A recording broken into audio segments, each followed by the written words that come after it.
បែកចិនខ្យល់អើយសូមផ្ញើបណ្ណា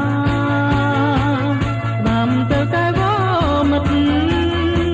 ថាមកចាំមួយជីវិតមិនប្រែចិនរេដូចចុងស្រងតស៊ូទ្រាំចាំទាំងទ្រង់អំពលចាំចម្លើយតាមខ្យល់តាអូនឆ្លើយមិនដឹងណា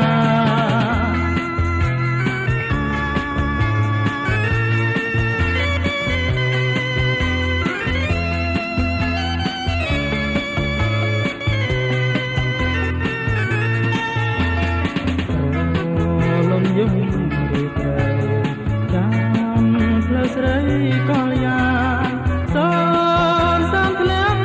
ជោគប្រារងយោហារទេយំយន់កាន់តែជ្រៅនៅតែមិនឃើញថ្លៃបងចំម៉ែងទេក្រៃក្រែងស្រែកថ្លៃបែកចិន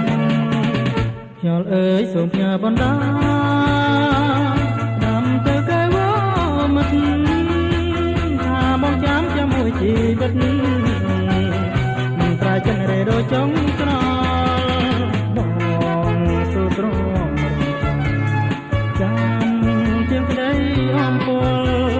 ចាំចម្លើយតាមផ្លូវតាអូនឆ្លើយមិនដឹង